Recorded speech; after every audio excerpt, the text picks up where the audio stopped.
Welcome to Seabourn Pursuit, the newest ultra-luxury expedition ship in the Seabourn fleet. We're Andy and Trey for Two-Gate Expats, and in this video, we're taking you with us to the White Continent, Antarctica. Are you ready? Let's go!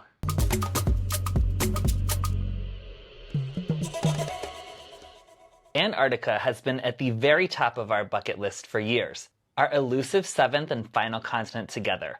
We booked Seabourn Pursuit's ultra-luxury 11-day Great White Continent voyage, and after waiting, watching prices, and finally finding an exceptional last-minute sale, here we are. And honestly, we truly lucked out. Not just with the deal, which was incredible, but with the experience itself, because from the ship to the staff, to the weather, to the wildlife, this ended up being one of the most unbelievable trips we've ever taken. Before we get too far, a few quick fun facts. Seabourn Pursuit is the newest expedition ship in the Seabourn fleet, launched in 2023, and she carries just 264 guests in 132 all-veranda suites, which means every room has a balcony. Our sailing has 234 guests and 235 crew, so yes, the running joke on board is that one crew member literally has nothing to do, or he's driving the ship. And that kind of says everything you need to know about the level of service here. Seabourn has 6 ships in total, 4 luxury ships and 2 expedition ships, Venture and Pursuit. And these expedition vessels are built to PC6 Polar Class standards, which basically means they're designed to operate in seriously inhospitable environments while still delivering a very polished luxury experience. You've also got a 19-person expedition team, 24 zodiacs, optional kayaking, optional submersibles, photographer on board, and all the expedition gear and logistics are incredibly well thought out. It's adventure, but with champagne, which, as you can imagine, is very much our speed. Now, before we get started, go ahead and subscribe to the channel and ring that notification bell so you don't miss any of our upcoming travel adventures. Now let's dive in. One of the biggest reasons we booked this particular Seabourn itinerary is because it made the whole journey feel almost seamless. For our 11-day Great White Continent cruise, the fare included our first night in Buenos Aires at the beautiful Alvear Palace Hotel, breakfast, airport transfers, charter flight to Ushuai, transfers to and from the ship, and then the return charter flight back to Buenos Aires at the end. And when you're planning something this big and this expensive, those details matter. Not every Antarctica itinerary includes all of that, so when you're comparing cruise prices, make sure you're comparing apples to apples. Pricing for this trip can really swing. We saw fares from the $7,000 range all the way up past $20,000, depending on timing, cabin category, and whether you book super early or very last minute. We paid $7,943 each for our all-inclusive fare. Best pricing usually happens either when itineraries first open a couple years out, or at the absolute last minute if the line needs to fill cabins. We ended up pouncing on a flash sale, and if you want to know exactly how we found and booked this deal for less than half of retail price, head over to our Patreon. Our journey begins in Buenos Aires the night before departure, and if you watched our Buenos Aires travel guide, you already know we love this city. The included pre-cruise hotel is the 5-star Alvear Palace in Recoleta, and it immediately makes the whole Seabourn experience feel elevated before you even set foot on the ship. Downstairs in the lobby, there's a dedicated Seabourn hospitality desk where you pick up your luggage tags and boarding passes for the charter flight the next morning. Everything is organized, everything is clear, and there is always someone around to answer questions. The hotel itself is gorgeous too. There's a spa and fitness center, a rooftop bar and pool with views over the city, a really beautiful staircase you have to see, and that over-the-top lobby that just makes you feel like the trip has officially begun. Our room, number 818, feels spacious and luxurious, with a chandelier, separate desk area, huge bathroom with both tub and shower, dual sinks, L'Occitane bath products, which we always love. It's honestly a really nice way to ease into expedition mode before a very early wake-up call. After an afternoon in Buenos Aires exploring Recoleta Cemetery and hitting a couple of the city's best cocktail bars, the reality of the next day starts to hit. We wake up early, very early, for our transfer to Jorge Newbery Airport. Breakfast starts early, between 5 and 6 a.m., which is much appreciated when your bus leaves around 7. And one thing we really like is that you depart for Ushuaia from the airport much closer to the city, not Ezeiza, which makes the early morning far less painful than it could be. The charter flight to Ushuaia is on JetSmart, and no, it's not glamorous. Tight seats, no frills, and very much a functional transfer flight. But Seabourn caters it, so we get lunch on board, a BLT sandwich, yogurt, pound cake, plus coffee, tea, water, and soft drinks. It's simple, but it does the job. And you know the real drinks start once you're on the ship anyway. Middle seats are blocked though, which is a huge plus. When we land in Ushuaia, the temperature drop is immediate. We've gone from summer in Buenos Aires to proper expedition weather. You're shuttled directly to the ship, and there she is, Seabourn Pursuit, looking sleek and almost improbably elegant for a vessel that's about to take us into one of the most remote places on Earth. There's an option to go into town in Ushuaia after boarding, but it's probably smarter to save Ushuaia for after the cruise if your return timing allows, because you may have more flexible time then, but more on that later. For us, the moment is all about boarding and exploring the ship. Our seventh continent is waiting, and we're finally getting on the ship that's taking us there. Seabourn Pursuit is 557 feet long, about 78 feet wide, and carries just 264 guests, which gives it a very different feeling from the giant mainstream ships we've been on before. No crowds, no lines, no feeling like you're being processed through a system. It really does feel yacht-like, just with expedition hardware and polar muscle underneath. And because it's so small, getting around is easy and intuitive almost immediately. One of the first things we notice is just how calm and polished everything feels. The public spaces are elegant, the seating is generous, and even with a full expedition roster of guests and gear, nothing feels cluttered or chaotic. And because this is Seabourn, it's all-inclusive in the way we actually like. Premium spirits, fine wines including champagne, gratuities, Wi-Fi powered by Starlink, all dining venues, entertainment, expedition landings, your expedition parka, hat, and water bottle, also a waterproof bag, and the use of boots for wet landings. We bought all the extra required gear through Seabourn ahead of time. Waterproof pants, thermals, gloves, the whole thing. Because we do not like to be cold, and spoiler alert, we were so overdressed, it was actually funny. Our expedition leader later told us our weather was basically the dream scenario and happens for less than 10% of trips. Calm seas, sunshine every day, low wind, successful landings every day. We really, really lucked out. Now let's take you on a tour of our suite. This is by far the most luxurious stateroom we've ever had at sea. Every suite on board is oceanfront with a veranda, and ours immediately wins us over. There's a bottle of champagne on ice waiting on arrival, a fully stocked minibar, gorgeous molten brown bath products, a proper walk-in closet, and a bathroom with both a tub and separate shower. The living space is beautiful too. Floor-to-ceiling glass, dining table, comfortable seating, writing desk, and all the storage you could possibly need, especially for an expedition where you're juggling layers, boots, cameras, and outerwear.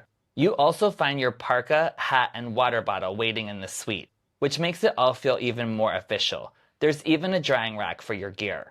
And the balcony? Let's just say having a private veranda in Antarctica is a dangerously good thing, because it becomes very hard to sleep when the scenery outside is this spectacular, and it stays light out so late. We also have tons of behind-the-scenes pictures and videos of us enjoying this incredible room and ship, from our balcony to the gorgeous spa over on Patreon. Links in the description.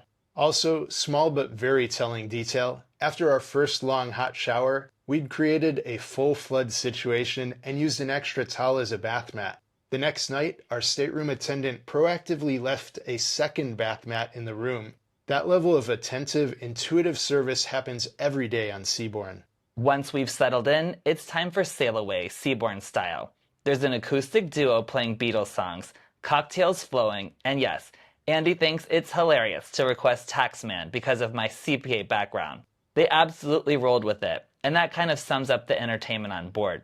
Not flashy, not overproduced, but personal, fun, and very well suited to this kind of voyage. This evening, we're invited to dinner with one of the expedition team and a small group of fellow passengers. Right away, you realize the expedition staff are not just experts. They're engaging, funny, and a huge part of what makes this experience so special. This first night also gives us our first look at one of the details we love most, nightly turndown. On Seabourn, this comes with the breakfast card if you prefer it in bed, as well as the Herald. This is your entire game plan for the next day. Timings, restaurant hours, expedition updates, menus for all the restaurants, and all the little details you need. It sounds simple, but we found it incredibly helpful, especially when deciding whether we wanted formal dining in the restaurant, themed buffet at the colonnade, sushi at the club, or just in-suite dining if we were wiped out. And because everything is included, the whole vibe on board is just relaxed. No signing checks, no wondering whether you should order another glass of champagne, no mental math. If you want sushi before dinner at the club, and then fine dining after, go for it. We wake on our first full day on board to begin the Drake Passage, and let's be honest, this is the part that scares a lot of people. The crossing has a reputation, and for good reason. We were originally supposed to head out earlier, but conditions were really rough with winds over 90 knots, so the captain waited in the protected Beagle Channel overnight for a better window. When we finally start crossing around 6 a.m., it's definitely moving. You can feel it. But this is a very modern, very capable ship, and while the first stretch is a little rougher, it never feels scary. And then it just keeps getting better. What starts as a more traditional Drake Passage slowly smooths out into what becomes full-on Drake Lake. We really couldn't believe our luck. Somewhere in this early part of the crossing, we also get to tour the submersibles and learn more about them. We're impressed by the design and safety features. Totally fascinated, but still on the fence. By the end of this first day at sea, the Drake is calm, the sun comes out, and suddenly we're having one of those moments you can't believe is real. There's this dramatic sunset, albatross gliding alongside the ship, and the sense that we're literally halfway between South America and Antarctica.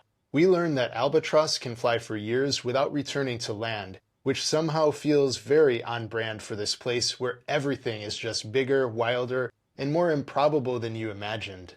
Day 2 at sea is thankfully just as smooth. We start with breakfast in the restaurant because with nowhere to be, why rush? We tend to prefer the full sit-down service versus the faster buffet option at the colonnade. Then it's time for boot distribution down at the landing, where every guest is issued their boots for wet landings. This is when the expedition logistics start to become very real. We also get to tour the bridge, which is one of those little luxuries that feels incredibly special. Being able to go up there, talk to the officers, watch the instruments is not something we're used to at all. A couple decks below, the bow lounge becomes one of our favorite spaces too. It's such a comfortable space to sit with a coffee, monitor the same navigational screens, and wait for wildlife to appear. You can also head out onto the front deck of the ship to watch the epic scenery and the ship glide effortlessly through the water. When we returned to our suite, our stateroom attendant left us our Seabourn Antarctica cruising guide and a note about the LGBTQ happy hour. By the end of the crossing, we get our first glimpse of Antarctica. At first, I genuinely think the South Shetland Islands are just clouds on the horizon. And then we started seeing wildlife everywhere, including our first pod of orcas, which is just a thrilling first predator sighting in Antarctic waters. You really feel the anticipation shift on board. Everyone is out on deck, everyone's scanning the horizon, and the expedition team is clearly just as excited as the guests. Our first real Antarctic morning starts with Sierva Cove, and this is one of those moments where you realize no photo, no documentary, no YouTube video really prepares you for what the place actually feels like. Sierva Cove is packed with sculptural ice, dramatic glaciers, and wildlife. And because it's a protected area, you experience it by zodiac rather than by landing, which honestly feels perfect because you're gliding through this surreal frozen world at eye level. We immediately start seeing minke whales, penguins, seals, and so much life.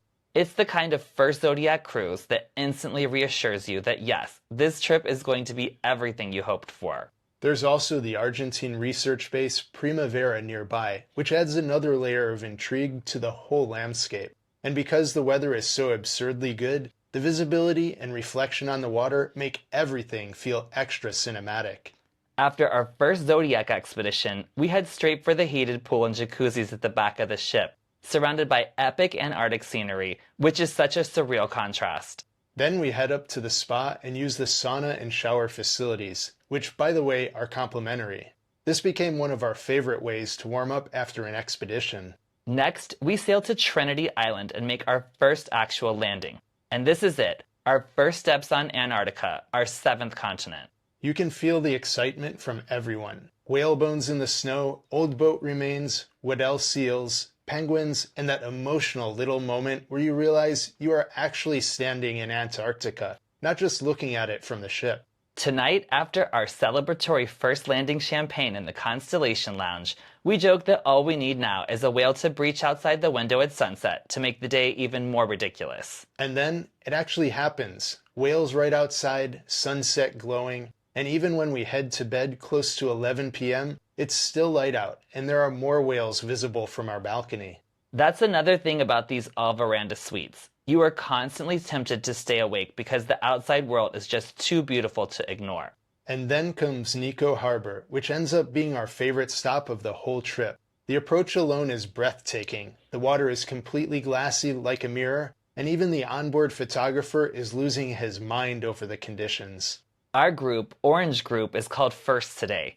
We gear up and make our way to the Expedition Lounge to wait until we're called down to the landing zone.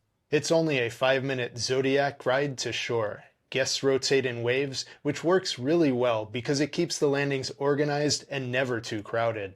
And Neko has everything. You hike up to these insane viewpoints, you hear glaciers calving, you watch mini avalanches, and there's this humpback whale weaving between icebergs to the right of the ship like it's performing just for us.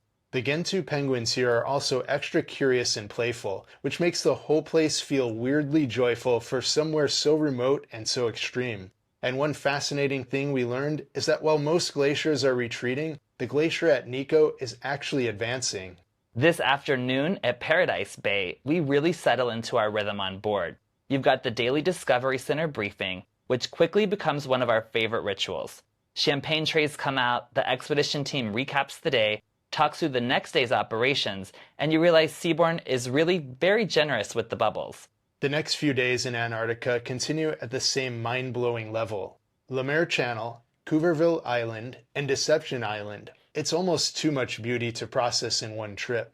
And that's the challenge with Antarctica as a travel story. Every stop feels like it should be the headline. Every turn has whales, seals, penguins, icebergs, or some impossibly dramatic light. Sailing through the Gerlache Strait one evening, we get one of the most insane sunsets we've ever seen. And once again, the Constellation Lounge is where we end up. Aperitivo, live music, nibbles, champagne, and panoramic views that feel too good to be real. We may or may not have closed down Constellation a few nights. Then there's Deception Island, our final stop in Antarctica, which is one of the coolest places on the itinerary because you actually sail into the caldera of an active volcano. It's called Deception Island because from the outside it looks like a normal island. But once you pass through Neptune's bellows, the narrow opening, you realize the whole thing opens into this huge sheltered flooded caldera. It's one of those places that feels scientifically fascinating and visually stunning at the same time. Somewhere in all of this, we do the polar plunge, which we absolutely think is a must. You're harnessed to the ship, you can jump with your partner like we did, and yes, they offer shots both before and after. We fully took advantage of that. It's freezing, of course, but it's also one of those once-in-a-lifetime moments that you'll never regret doing. Before we know it, it's time to head back across the Drake, and somehow we get lucky twice. Instead of a rough return, we get an unbelievably easy crossing and actually arrive back in Ushuai around 7 p.m. instead of 7 a.m. the next day. That gives us the rare bonus of actually having time to enjoy Ushuaia before the return flight. And at this point, we're both still trying to process just how smooth, sunny, and wildlife-packed the whole Antarctica portion has been.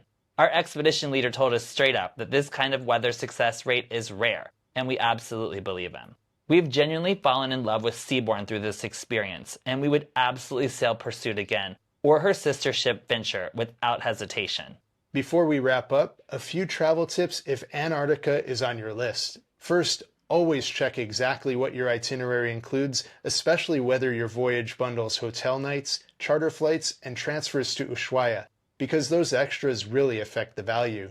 Second, book kayaking or submersibles early if those matter to you. There's usually a wait list, and while Seabourn is flexible, it's better to lock in your preferences as soon as you can. And finally, don't forget travel insurance. On a trip this remote and expensive, you absolutely want coverage for everything from trip delays and lost luggage to medical emergencies abroad. We recommend Safety Wing and we'll link it below if you want to check it out before your trip. Well, that's a wrap on our expedition cruise to Antarctica. Is this a bucket list trip for your travel agenda? Let us know down in the comments. We'd love to hear from you. And if you liked today's video, do us a favor and smash that like button for the almighty YouTube algorithm, subscribe to the channel, and ring that notification bell so you don't miss any of our upcoming gay travel adventures. For more travel inspiration, head over to our website at 2gayexpats.com. Check out the videos we've curated for you down in the Watch Next section of the description, and follow us on social media at 2gayexpats. And don't forget to join us over on Patreon for behind-the-scenes photos, videos, and exclusive content. We also want to thank our channel members and patrons. We greatly appreciate your support. Thanks so much for watching, and we'll see you on the next adventure. Hasta luego.